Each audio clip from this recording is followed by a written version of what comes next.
Hello everyone. In previous lecture we discussed about some properties of metals, and in today's lecture we will discuss about some physical properties of non-metal. So basically in previous lecture we knew about a new definition of metals. According to that, the species or the elements which have the tendency to lose electrons, they are known as metals. So now we come on the next topic, which is physical properties of non-metals. So before starting physical properties of non-metals, we have a different topic: electronic configuration of non-metals. What is electronic configuration? As we discussed earlier, the distribution of electrons according to Bohr model of atom is known as electronic configuration.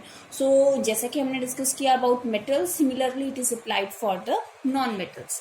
सो अगर हम यहाँ पे देखें, the atoms of non-metals have 4 to 8 electrons in their outermost shell. ऐसे elements जिनके outermost shell में 4 से लेके 8 तक इलेक्ट्रॉन्स आते हैं, they are known as non metals. अगर हम बात करें मेटल्स के केस में हमने डिस्कस किया था, the atoms of metals have 1 to 3 electrons in their outermost shell. So this is the difference between electronic configuration of metals and non metals. अगर आप किसी भी एलिमेंट को उसके इलेक्ट्रॉनिक कॉन्फ़िगरेशन के बेसिस पे चाहें तो आप उसको क्लासिफाई कर सकते हैं कि दैट इज अ मेटल और नॉन मेटल. आपने इलेक्ट्रॉनिक कॉन्फ़िगरेशन किया, उसके बाद अगर आपने देखा कि आउटर मोस्ट शेल में 1, 2 या 3 इलेक्ट्रॉन्स हैं, that means that considered as metal. और अगर 4, 5, 6, 7 हैं तो that are considered in non-metals. The second point is, during chemical reaction non-metals form negative ions by gaining electrons. Therefore these are called electronegative elements. जब भी कोई chemical reaction होता है तो नॉन मेटल्स की टेंडेंसी होती है इलेक्ट्रॉन गेन करने की, और वो इलेक्ट्रॉन गेन करते हैं, इसीलिए हम उनको इलेक्ट्रोनेगेटिव एलिमेंट्स भी बोलते हैं, जो कि मेटल्स का जस्ट अपोजिट है. हमने मेटल्स के केस में भी ये चीज़ बहुत अच्छे से डिस्कस की थी कि जो मेटल्स हैं या कोई भी एलिमेंट है वो क्यों रिएक्ट करता है. कोई भी मेटल जो है या कोई भी एलिमेंट है वो उस फॉर्म में रिएक्ट करता है जब उसको खुद का एक स्टेबल कॉन्फ़िगरेशन चाहिए. And what is the meaning of stable configuration? If the number of electrons present in outermost shell is equal to maximum number to be occupied. For example first shell में maximum number of electrons आ सकते हैं 2, और electronic configuration के according भी आपका जो second orbital है उसमें 2 ही इलेक्ट्रॉन है. That means that is a stable configuration. अब जितने भी एलिमेंट्स हैं वो खुद का एक स्टेबल इलेक्ट्रॉनिक कॉन्फ़िगरेशन अटेन करने की कोशिश करते हैं, एंड फॉर दैट पर्पस बहुत सारे ऐसे एलिमेंट्स हैं जो इलेक्ट्रॉन लूज करेंगे उस चीज के लिए, और बहुत सारे ऐसे हैं जो गेन करेंगे. सो उस टेंडेंसी के बेस पे भी हम मेटल्स नॉन मेटल्स को क्लासिफाई करते हैं. तो जो केमिकल रिएक्शन के अंदर खुद को स्टेबल करने के लिए इलेक्ट्रॉन गेन करने की टेंडेंसी रखता है, that is known as electronegative element और नॉन मेटल. अब यहाँ पे हम एग्जाम्पल कंसीडर करते हैं क्लोरीन का. Chlorine atomic number 17. अगर इसका बोर मॉडल कॉन्फ़िगरेशन करें 2, 8, 7. According to Bohr concept, third shell में नंबर ऑफ इलेक्ट्रॉन है 7, और एक स्टेबल कॉन्फ़िगरेशन के लिए यहाँ पे होने चाहिए 8. तो अब इसके लिए एक इलेक्ट्रॉन गेन करना इजी है as compare to losing 7 electrons. तो ऑब्वियसली ये एक इलेक्ट्रॉन गेन करने की टेंडेंसी रखेगा. अगर ये एक इलेक्ट्रॉन गेन करने की टेंडेंसी रखता है, हमने अभी डिस्कस किया जो इलेक्ट्रॉन गेन करते हैं they are known as electronegative elements. तो यहाँ पे क्लोरीन हमारे पास क्या हुआ? Electronegative element. अब ये गेन कैसे करेगा? This is your chlorine. हमने क्या किया? एक इलेक्ट्रॉन इसको प्रोवाइड किया. प्रोवाइड करते ही अब हमारे पास क्या बन गया? Cl negative. इस क्लोरीन के पास कितने नंबर ऑफ इलेक्ट्रॉन्स थे? 17. हमने इसको एक इलेक्ट्रॉन और प्रोवाइड किया, हमारे पास total number of electrons these are 18. So it is a stable configuration. So आपको ये वाला जो फिनोमेना है, ये वाला जो कॉन्सेप्ट है, वो हमेशा अच्छे से याद रखना पड़ेगा कि ये चीज़ कैसे पॉसिबल होती है। फॉर शॉर्टकट आप इस तरह से इसको याद रख सकते हैं कि जितने भी इलेक्ट्रोपॉजिटिव हमारी स्पीशीज हैं या इलेक्ट्रोपॉजिटिव एलिमेंट्स हैं, उन सब के केसेस में जो इलेक्ट्रॉन ऐड होता है वो प्रोडक्ट साइड में होता है, और इलेक्ट्रोनेगेटिव के केसेस में वो रिएक्टेंट साइड में ऐड होता है। यहाँ पे हम एक और एग्जाम्पल लेके चलते हैं। For example oxygen, this is oxygen. अब इसको मैं किस तरह से स्टेबल करूंगी? अगर मैं आपको बोलूं कि ये ऑक्सीजन है और इसका आप रिएक्शन पार्टिसिपेशन करके मुझे बताइए, इलेक्ट्रॉनिक कॉन्फ़िगरेशन के बेसिस पे आप मुझे बताइए कि ये कितने इलेक्ट्रॉन गेन या लूज करेगा, और उसके अकॉर्डिंगली इसका स्टेबल कॉन्फ़िगरेशन कीजिए। So oxygen atomic number is 16। अगर एटॉमिक नंबर 16 है तो बोर मॉडल के अकॉर्डिंग 286 कितने इलेक्ट्रॉन्स ये गेन करेगा? 2 इलेक्ट्रॉन्स गेन करेगा। So valency is -2। So this is your oxygen atomic number 16। तो हम इसको कितना करेंगे? नियर बाय इसका स्टेबल कॉन्फ़िगरेशन क्या है? 18। सो 18 तक पहुंचने के लिए मुझे क्या करना पड़ेगा? 2 इलेक्ट्रॉन्स गेन करने पड़ेंगे। सो दैट मीन्स 2 इलेक्ट्रॉन्स मैंने गेन किए, 16 + 2 18। तो इसको मैं कैसे रिप्रेजेंट करूंगी? ऑक्सीजन 2 नेगेटिव, तो इसको हम बोलेंगे ऑक्साइड आयन। और ये कैसी स्पीशी है, कैसा एलिमेंट है? Electronegative element. क्लियर? चलिए, तो ये था हमारे pass on the basis of chemical reaction हम किस तरह से प्रिडिक्ट कर सकते हैं, किस तरह से हम शो कर सकते हैं। अब हम बात करते हैं नेक्स्ट इसके पॉइंट की।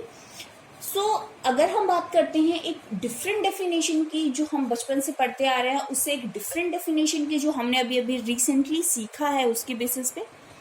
So non-metals defined as the elements which can form negative ions by gaining electrons.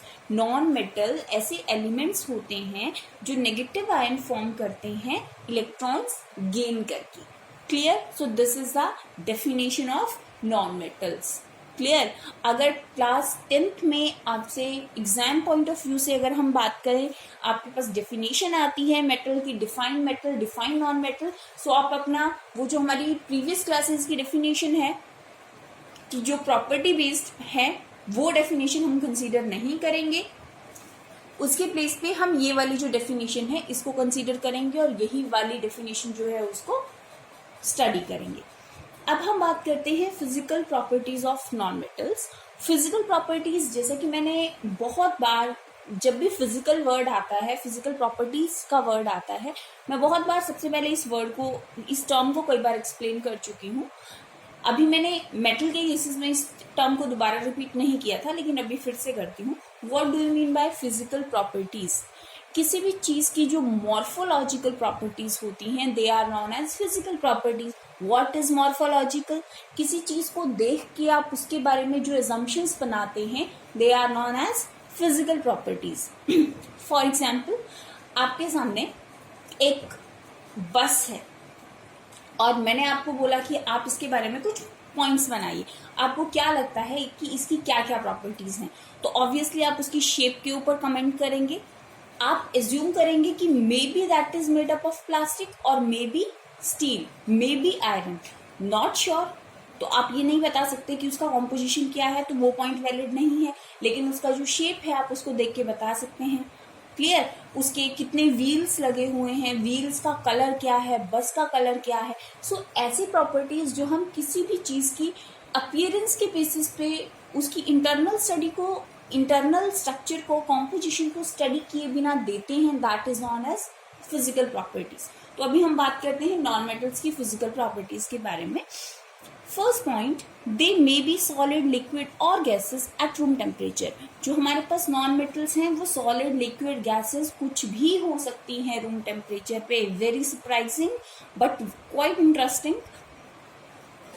अगर हम बात करें नॉन मेटल्स की, हमारे पास total number of non metals they are 22।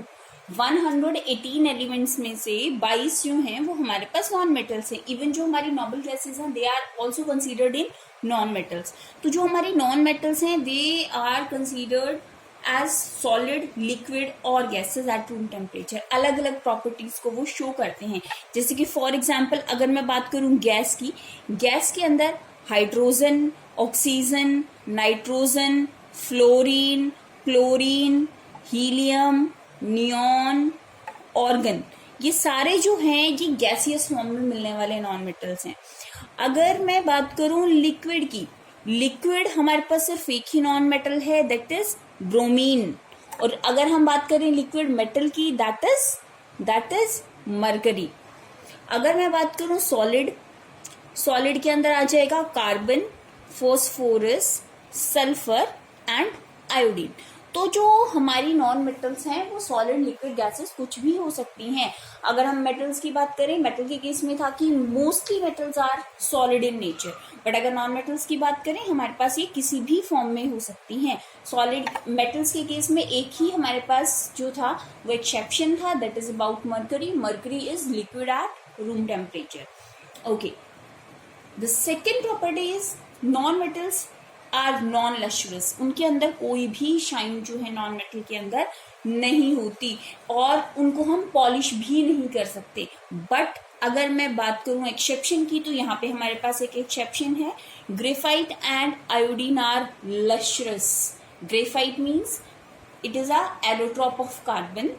और अगर मैं इसके साथ एग्जाम्पल कंसीडर करना चाहूँ तो यहाँ पे हमारे पास हम डायमंड भी कंसीडर कर सकते हैं।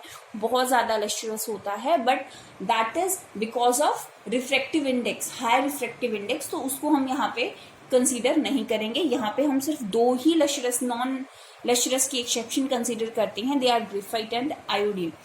आयोडीन काफी ज्यादा लश्रस होता है, basically it is purple in colour, but फिर भी इसके अंदर बहुत ज्यादा शाइन प्रेजेंट होती है। ग्रेफाइट, जितने भी हमारे पेंसिल्स हैं उनके अंदर जो लेड प्रेजेंट होता है that is graphite. After that अगर थर्ड प्रॉपर्टी की बात करते हैं, non metals are soft. Non metals बहुत ज्यादा सॉफ्ट होते हैं कंपैरेटिवली मेटल्स। अगर मेटल्स की बात करें वहां पे भी एक्सेप्शन था, लेकिन यहाँ पे अगर हम बात करें तो नॉन मेटल्स आर सॉफ्ट। लेकिन यहाँ पे भी इसका एक एक्सेप्शन है, that is diamond. Diamond is allotrope of carbon and it is the hardest substance on the earth. तो ये सबसे ज्यादा अर्थ पे हार्ड है, तो ये किसका एक एक्सेप्शन है। Next is non metals are brittle. Non-metals are brittle and these break into pieces when hammered or stretched. For example, sulfur, phosphorus are brittle non-metals. Since non-metals are not malleable, they cannot be beaten into sheets. Actually, जो हमारे पास non metals हैं वो इतने ज़्यादा brittle होते हैं कि जब आप उनको हैमर करते हो तो वो छोटे छोटे पीसेस में ब्रेक डाउन हो जाते हैं। Clear? After that next point, non metals are non ductile. जो नॉन मेटल्स हैं वो नॉन डक्टाइल होते हैं, दैट मीन्स हम उनको वायर्स में ड्रॉन नहीं कर सकते। Non metals are not ductile and therefore these can not be drawn into wires. After that हम बात करते हैं, non metals are bad conductor of heat and electricity. Non metal जो हैं वो बैड कंडक्टर होते हैं हीट और इलेक्ट्रिसिटी के, बट यहाँ पे अगेन एक एक्सेप्शन है, that is about graphite is good conductor. Graphite जो है वो बहुत ही अच्छा कंडक्टर है हीट और इलेक्ट्रिसिटी का। This is due to fact that non metals do not have free electrons. There is one exception, जो भी हमारे पास नॉन मेटल्स हैं उनके पास फ्री इलेक्ट्रॉन्स नहीं होते, इसीलिए वो इलेक्ट्रिसिटी कंडक्ट नहीं करती। लेकिन यहाँ पे हमारे पास एक एक्सेप्शन है, so therefore graphite is used for making electrodes. जितने भी इलेक्ट्रोड्स हैं हमारे सेल के अंदर, बैटरीज के अंदर, वो इसीलिए ग्रेफाइट के बनाए जाते हैं, because graphite is good conductor of heat and electricity. After that the next point is non metals have low densities. जितने भी नॉन मेटल्स हैं वो बहुत ज्यादा लाइट होते हैं। For example, the density of sulphur is 2 gram centimetre cube inverse. सबसे हल्की जो नॉन मेटल है that is sulphur. After that non metals have low melting and boiling point. जो नॉन मेटल्स हैं इनके मेल्टिंग और बॉइलिंग पॉइंट जो हैं वो काफ़ी ज़्यादा कम होते हैं, लेकिन यहाँ पे अगेन हमारे पास एक एक्सेप्शन है, that is related to allotrope of carbon again, graphite जो है उसका मेल्टिंग और बॉइलिंग पॉइंट काफी हाई होता है, और इसके साथ साथ हम अगर डायमंड को कंसीडर करें तो डायमंड का एक्सट्रीमली हाई होता है melting and boiling point. After that, the last point is non-metals are not sonorous or non-sonorous. जो non-metals हैं वो non-sonorous होती हैं. Even जब non-metals do not produce any sound when stuck on hard surfaces. Therefore, non-metals are non-sonorous. So these are your physical properties of non-metals. So हमने metals के physical property discuss किए और non-metal के physical properties discuss किए. Exam point of view से बहुत rare cases में ऐसा होता है कि आपसे डिफरेंस पूछा जाता है on the basis of physical properties. बहुत रेयर केसेस में ऐसा होता है. अदरवाइज जो डिफरेंस पूछा जाता है वो केमिकल प्रॉपर्टीज के बेसिस पे आपके पास क्वेश्चन बनता है. बट फिजिकल प्रॉपर्टीज से रिलेटेड जो क्वेश्चन बनते हैं यहाँ पे एक तो आपके पास बनता है जो इलेक्ट्रॉनिक कॉन्फ़िगरेशन के बेसिस पे आप उसको स्टेबल कैसे करेंगे, like this. Metal non metal दोनों के ऊपर पूछा जा सकता है. डेफिनेशन मेटल नॉन मेटल की इलेक्ट्रॉनिक कॉन्फ़िगरेशन के ऊपर पूछी जा सकती है आपसे. और जो फिजिकल प्रॉपर्टीज हमने डिस्कस की उनके अंदर जितने भी एक्सेप्शनल केसेस हैं उन सारे एक्सेप्शनल केसेस के रिगार्डिंग आपसे क्वेश्चंस पूछे जा सकते हैं. सो इन सबको हम केयरफुली डिस्कस करेंगे. सेकेंडली, वन मोर थिंग, आपके पास एनसीईआरटी बुक में अब तक जितना हमने किया हमारे पास 2 एक्टिविटीज जो हैं वो आ चुकी हैं. ये दोनों एक्टिविटीज जो हैं हम पहले नेक्स्ट चैप्टर में इनको डिस्कस करेंगे. ये दोनों एक्टिविटीज हमने नोटबुक में नहीं करनी है बिकॉज ये उस लेवल की एक्टिविटीज नहीं है कि इनमें से क्वेश्चंस आ सकते हैं, लेकिन हम इनको एक्सप्लेन करेंगे, अंडरस्टैंड करेंगे, बट नोटबुक में उन दोनों को नहीं करेंगे. सो इन नेक्स्ट लेक्चर हम उन पहले दोनों प्रॉपर्टी डिस्कस करेंगे. आफ्टर दैट हम स्टार्ट करेंगे chemical properties of metals. Thank you.